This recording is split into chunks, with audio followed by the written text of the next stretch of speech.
जय शिव शंकर, जय श्री हरि विष्णु। नमस्कार दोस्तों। पहले अध्याय से हमने जाना था कि गरुड़ जी द्वारा पूछे गए भगवान श्री हरि विष्णु से अनेकों सवाल, जैसे प्राणी कैसे मरता है और मरने के बाद कहाँ जाता है, मरणासन व्यक्ति को किस कारण पृथ्वी पर सुलाया जाता है, उसके नीचे कुश और तिल क्यों बिछाए जाते हैं, उसके मुख में पंचरत्न क्यों डाला जाता है, गोदान क्यों किया जाता है, अग्नि देने वाला पुत्र या पौत्र उसे कंधे पर क्यों ले जाता है, दाह संस्कार करके उस व्यक्ति को अपने परिवार के साथ बैठकर भोजन क्यों नहीं करना चाहिए, आदि इन सभी सवालों के बारे में गरुड़ जी ने पूछा। आज इस वीडियो में हम जानेंगे कि मरणासन व्यक्ति के लिए कल्याणकारी कर्म क्या है। चलिए दोस्तों जानते हैं। सबसे पहले भूमि को गोबर से लेपना चाहिए। फिर जल की रेखा से मंडल बनाकर उस पर तिल और कुश घास बिछाकर मरणासन व्यक्ति को उस पर सुला देना चाहिए। उसके मुंह में पंचरत्न स्वर्ण आदि डालने से सभी पापों को जलाकर मुक्त कर देता, जैसे भूत प्रेत आत्माएं और यम के दूत अपवित्र स्थान पर जमीन के रूप पर से चारपाई से मृत शरीर में प्रवेश करते हैं। उसके मुंह में गंगा जल डालना चाहिए अथवा तुलसी का पत्ता रखना चाहिए। कोई भी शोक न मनाता हुआ उसके पास प्रभु का नाम ले। जब तक प्राण है भगवान विष्णु का नाम ले। यमराज का अपने दूतों को आदेश है कि मेरे पास उन आत्माओं को लाओ जो हरि का नाम नहीं लेते। ओम हरि जपने वाले मेरे पास नहीं आते। पापी मनुष्य जो नारायण को नहीं मानते, उनके कितने ही पुण्य कर्म उन्हीं के पापों को नहीं मिटा सकते। हे गरुण, जाने या अनजाने में मनुष्य जो भी पाप करते हैं, उन पापों की शुद्धि के लिए उन्हें प्रायश्चित करना चाहिए। शास्त्रों में 10 विधि, स्नान, गोदान आदि का उल्लेख किया गया। यदि मनुष्य उनमें क्षमता के कारण सफल न हो रहा हो तो कम से कम चौथाई अवश्य करनी चाहिए। तत्पश्चात 10 महादान, जैसे गो, भूमि, तिल, श्रवण घी, वस्त्र, गुड़, रजत, लवण, इन सभी का दान करना चाहिए। यह पाप की शुद्धि के लिए पवित्रता में एक से बढ़कर एक है।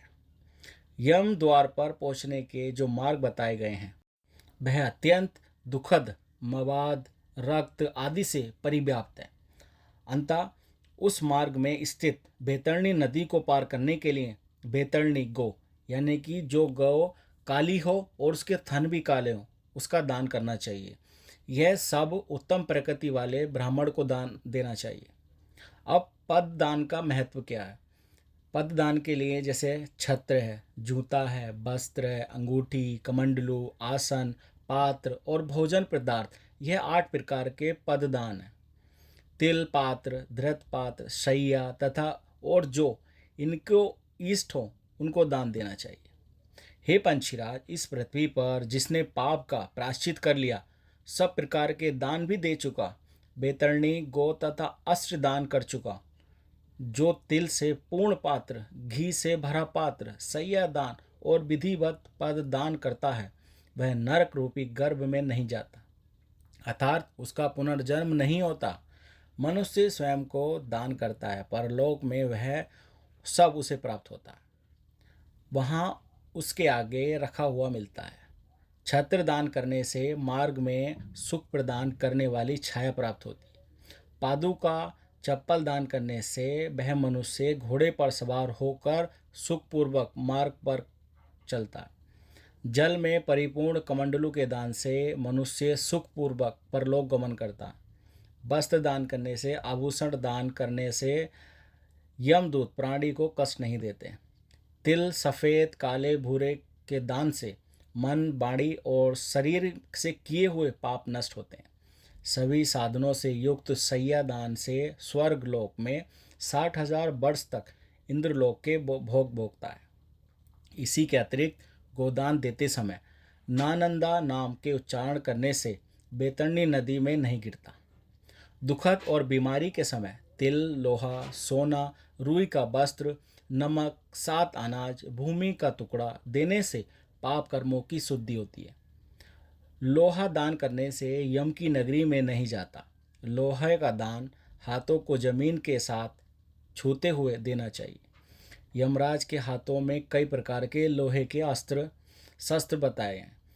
जैसे दान उन अस्त्रों के प्रभाव को कम करता है।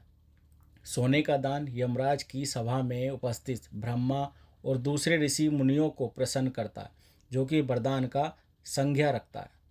रुई के वस्त्र में यमदूत कष्ट नहीं देते। 7 अनाजों के दान से यमदूतों पर तैनात कर्मचारी आनंदित होते हैं। भूमि के टुकड़े पर जिस पर फसल हो देने से इंद्रलोक की प्राप्त होती है। पूरे होश में रहते हुए एक गौ का दान बीमार अवस्था में 100 और मरणासन के समय 1000 गोदान के बराबर होता है। एक गौ केवल एक जन को ही दी जानी चाहिए। वह यदि इस गौ को बेचता या किसी दूसरे के साथ इसका बंटवारा करता है तो उसका परिवार 7 पीढ़ियों तक पीड़ित रहता। अब गोदान करने की विधि क्या? काली या भूरी गौ के सींगों पर सोने का पत्र और पैरों में चांदी पहनाएं। इसका दूध पीतल के बर्तन में निकालें। गौ के ऊपर काले कपड़े से दोशाला डालें। दूध वाले बर्तन को ढककर रुई के ऊपर रखें।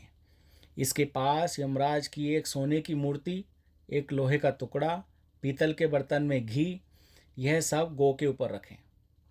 गन्ने की पोरियों से रेशम की डोर से बंधा एक फट्टा बनाकर धरती में एक गड्ढा बनाकर पानी में भरें। पानी से भरें और फट्टे को इसमें रखें। गौ की पूंछ पकड़कर पैर फट्टा कर रख कर माहिन को दान दक्षिणा नमस्कार करके मंत्र का उच्चारण करते हुए भगवान विष्णु से नम्र प्रार्थना करें कि हे प्रभु, आप सब प्राणियों के दाता, रक्षक और कल्याणकारी हैं। आपके चरणों में यह उपहार भेंट करता हूँ। बैतरणी नदी को नमस्कार करता हूँ। हे गौ माता, आप देवी शक्ति के रूप में मेरे पापों का खंडन करें। फिर हाथ जोड़ते हुए यमराज को गौ की प्रतिमा में देखते हुए इन सब के गिर्द एक चक्कर लगाकर लेडी ब्रह्माइन को दान दे दें। थोड़ी संपत्ति, धन अपने हाथों से दान में दी हुई का प्रभाव सदा ही रहता है। धन संपत्ति, पत्नी, परिवार सब विनाश होने वाले हैं, इसलिए पुण्य कर्मों को संचित करो। पुण्य दान छोटे बड़े से मेरे को कोई फर्क नहीं पड़ता।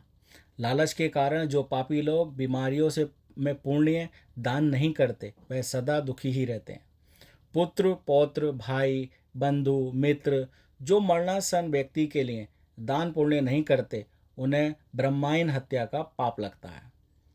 इन बताए गए सभी प्रकार के दानों में प्राणी की श्रद्धा और अश्रद्धा से आई हुई दान की अधिकता और कमी के कारण उसके फल में श्रेष्ठता और लघुता आती है। भूमि पर बने इस मंडल में ब्रह्मा, विष्णु, रुद्र, लक्ष्मी तथा अग्निदेव विराजमान हो जाते हैं। अंततः मंडल का निर्माण अवश्य करना चाहिए। मंडल वहीन भूमि पर प्राण त्याग करने पर उसे अन्य योनि नहीं प्राप्त होती। उसकी जीवात्मा वायु के साथ भटकती रहती है। तिल मेरे पसीने से उत्पन्न हुए हैं। इसका प्रयोग करने पर असुर, दानव, दैत्य भाग जाते हैं। एक ही तिल का दाना श्रवण के 32 शेर तिल के बराबर है। कुश मेरे शरीर के रोमों से उत्पन्न हुए हैं। कुश के मूल में ब्रह्मा, मध्य में विष्णु तथा अग्रभाग में शिव को जानना चाहिए। इसलिए देवताओं की तृप्ति के लिए मुख्य रूप से कुश को और पितरों की तृप्ति के लिए तिल का महत्व है। हे पंची श्रेष्ठ, विष्णु एकादशी व्रत, गीता, तुलसी, ब्रह्मायन और गो ये 6 दुर्गम असाहार संसार में लोगों को मुक्ति प्रदान करने के साधन हैं। अंतिम सांसों में ओ गंगा भागवत गीता के श्लोक अथवा हरि का नाम जपने से मंगलकारी होता है। मृत्यु काल में मरणासन के दोनों हाथों में कुश रखना चाहिए। इससे प्राणी विष्णु लोक को प्राप्त होता है। लाभ नारस पितरों को प्रिय होता है अथवा स्वर्ग प्रदान करता है। उसी के समीप तुलसी का पेड़, सालग्राम की सिल्ला सभी पापों को नष्ट करती है। भी लाकर रखें। जिस घर में तुलसी स्थल बना कर तुलसी की पूजा होती है वह एक पवित्र नहाने का स्थान माना जाता है और यम के दूत वहाँ नहीं आते। इसके बाद यथा विधान सूतकों का पाठ करना चाहिए। ऐसा करने से मृत्यु मुक्तदायक होती है। शोक न मनाते पुत्र को सर मुंडवाकर नए वस्त्र धारण कर अपने प्रियजनों के साथ लाश को नहलाना चाहिए। इसके बाद मरे हुए व्यक्ति के शरीरगत विभिन्न स्थानों से मुख, नाक के छिद्र, नेत्र, कान, लिंग, ब्राह्मण पर सोने की सलाखों को से रखें। उसके शव को 2 वस्त्रों से आच्छित करके कुमकुम और अक्षत से पूजन करना चाहिए। घर में बहुरानी और दूसरों को लाश की गिर्द चक्कर लगाकर उसे पूजन करना चाहिए और मरण स्थल पर चावल की खील या लाई अर्पित करना चाहिए। ऐसा करने से धरती माता और दिव्य शक्तियाँ प्रसन्न होती हैं। पुष्पों की माला से विभूषित करके उसे पुत्र भाइयों के साथ द्वार से ले जाया जाए। उस समय पुत्र को मरे हुए पिता के शव को कंधे पर रखकर स्वयं ले जाना चाहिए। यदि मनुष्य को मोक्ष ना मिलता हो तो पुत्र नरक से उसका उद्धार कर देता है। जो पुत्र लाश को कंधा देता है उसे हर कदम पर अश्वमेघ का फल मिलता है। दोस्तों, इस वीडियो में दी गई जानकारी आपको कैसी लगी हमें कमेंट करके ज़रूर बताएं। चलिए मिलते हैं आने वाले अगले नेक्स्ट चैप्टर में। तब तक अपना ख्याल रखिए, सुरक्षित रहिए। जय श्री हरि विष्णु, जय गरुड़ महाराज।